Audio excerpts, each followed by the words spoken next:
bonjour et bienvenue donc sur les guidances de Bilal et les tarots. Donc on se retrouve aujourd'hui pour continuer cette petite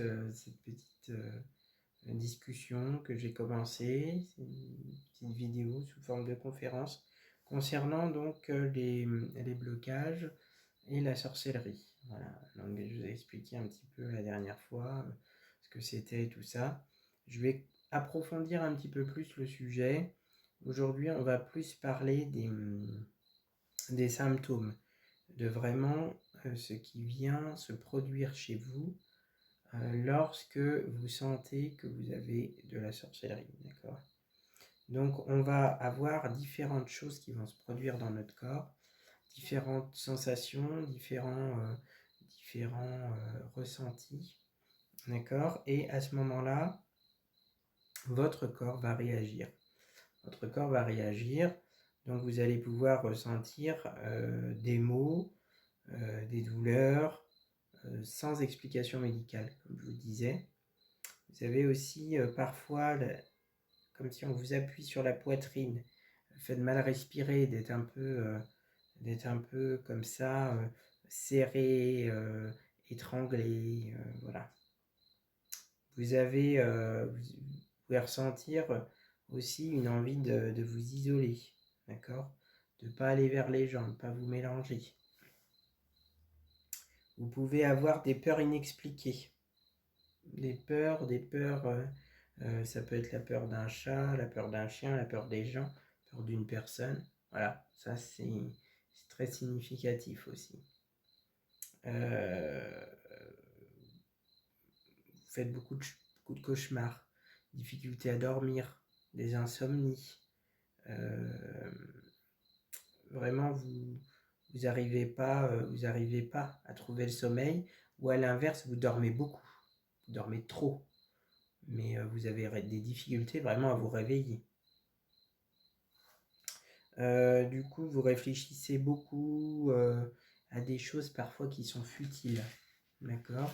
Vous réfléchissez à des trucs tout bêtes, et du coup, vous voyez que ça prend une ampleur, c'est vraiment, voilà, c'est vraiment compliqué à gérer.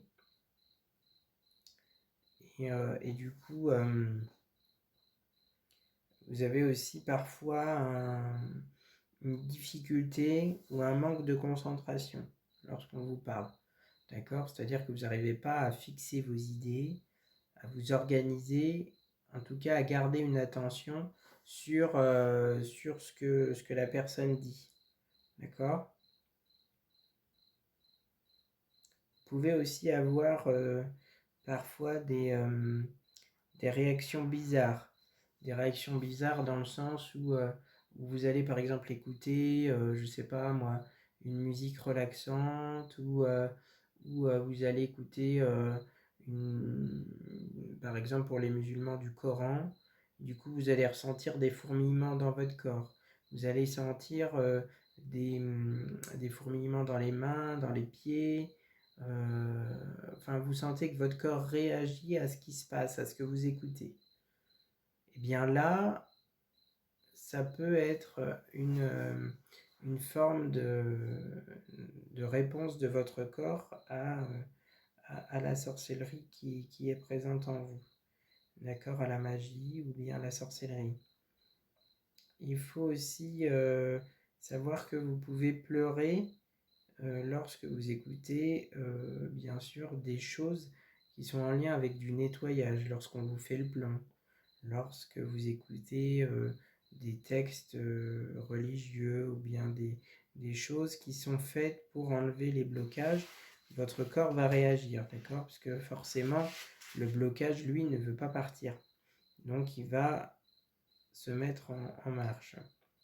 Vous pouvez avoir la chair de poule, tremblement dans le cœur, c'est-à-dire le cœur qui bouge, hein, qui palpite lorsque vous essayez justement de vous dégager. Et du coup, la fatigue générale. La fatigue générale qu'on va aussi appeler la flemmingique, le fait d'être feignant. Tout ça peut faire comprendre, ou en tout cas vous interroger sur le fait qu'il y a une possible sorcellerie qui est en train d'être activée ou réactivée. D'accord? Et donc dans ce cas-là, donc là c'est les sensations que vous allez ressentir sur vous. D'accord? Je ne vous parle pas, bien sûr, de ce que vous allez voir au quotidien. Voir au quotidien, c'est-à-dire les blocages professionnels, les blocages amoureux, les projets qui n'avancent pas. Vous faites des choses, vous avez le sentiment que ça n'avance pas et que ça n'arrive pas à se décoller et à se décanter. Voilà, tout ça vient dire que là, il y a de la sorcellerie, il y a de la magie, il y a des blocages qui sont là.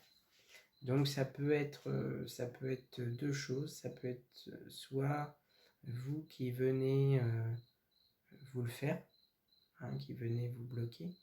Mais dans le cas de la sorcellerie, avec les symptômes que je vous ai décrits, on est plutôt sur de la magie qui est faite par une personne qui a une réelle intention de vous nuire, une réelle intention de vous faire du mal. D'accord? Et dans ce cas-là, il ne faut pas hésiter, il faut absolument faire en sorte que ça s'en aille et que ça disparaisse. Vous ne pouvez pas rester comme ça. Il y en a qui arrivent à vivre avec ça, qui se disent bon ben finalement c'est la vie qui est comme ça. Non, la vie n'est pas comme ça. La vie a été faite pour que les gens puissent vivre, et certes des difficultés, mais en aucun cas des blocages qui viennent vous empêcher de vivre. Ça c'est de l'illusion totale. D'accord? Donc il faut vraiment se protéger et il faut se nettoyer. D'accord? Le plus important, c'est de trouver le mal, le soigner et en guérir. D'accord? Trouver, soigner, guérir. C'est ça les 3 mots que vous devez mettre sur de la sorcellerie. Trouver, soigner, guérir. Vous avez des personnes dans votre entourage pour qui ça peut résonner ça, ou pour vous-même. Il faut vraiment faire ça. Trouver, soigner, guérir. C'est les 3 mots que vous devez garder en tête. Parce que vraiment, les personnes qui vivent ça n'ont pas la capacité, la mentalité de se dire voilà, il faut que j'essaye de m'en sortir, il faut que je le fasse, il faut que. Voilà. Il faut vraiment. Et au besoin, tournez-vous vers des personnes qui connaissent, d'accord, qui vraiment pratiquent ça, qui font vraiment du soin fort. D'accord? Et là, je ne parle pas d'énergéticien, de magnétiseur ou de choses comme ça. Là, je vous parle vraiment de prêtres exorciseurs, d'imams pratiquant les roquillas. Voilà, là, on est sur des personnes. C'est pas pour rien que le Vatican forme des prêtres exorciseurs. D'accord? C'est un service spécifique du Vatican. Vous avez au Vatican une équipe qui est dédiée pour tout ce qui est exorcisme et sorcellerie. Donc, c'est illusoire de penser que ça n'existe pas. D'accord? Donc, en partant de là, vous pouvez soit me contacter, du coup on va voir, parce qu'on évalue bien sûr, hein, que ce soit moi ou ma femme d'ailleurs, on évalue le bénéfice de faire un soin énergétique, en sachant que derrière, avec le plan, on va réussir à extraire tout ça. Mais il faut l'attaquer. Et dans une prochaine vidéo, puisque ça a été demandé par plusieurs personnes, je vais vraiment expliquer, et je vais prendre le temps de bien vous expliquer comment on va procéder pour se nettoyer, se purifier de cette sorcellerie et de cette magie. D'accord? Mais évidemment, il faut le faire avec l'intention, et c'est ça le plus important. L'intention de bien se nettoyer, l'intention de bien se purifier de tout ça, d'accord? Pour que vous puissiez enfin vivre ou revivre dans de bonnes conditions. Voilà, j'ai terminé pour aujourd'hui. Je vous souhaite du coup une bonne continuation Et n'hésitez pas à me contacter si vous pensez que vous êtes touché par de la sorcellerie ou de la magie. On prend le temps, lors d'une consultation, de voir. On n'est pas là, ni moi, ni ma femme, pour être dans la consommation. On est là pour être dans l'aide. Donc parfois, des personnes nous contactent en disant « Voilà, moi je pense que j'ai ça, j'ai ça, j'ai ça. » Non, on regarde. On ne commence pas quelque chose, voilà, sous prétexte que la personne pense. Vous ressentez des choses, il faut faire vérifier. Il faut faire vérifier, il faut regarder. Si effectivement il y a quelque chose, dans ce cas-là, on va faire ce qu'il faut pour soigner. D'accord? Et que vous puissiez guérir. D'accord? Trouver, soigner, guérir. C'est ça le mot, le maître mot, lorsqu'il y a de la sorcellerie. Parce que du coup, ça va vous permettre de vous dégager de tout ça.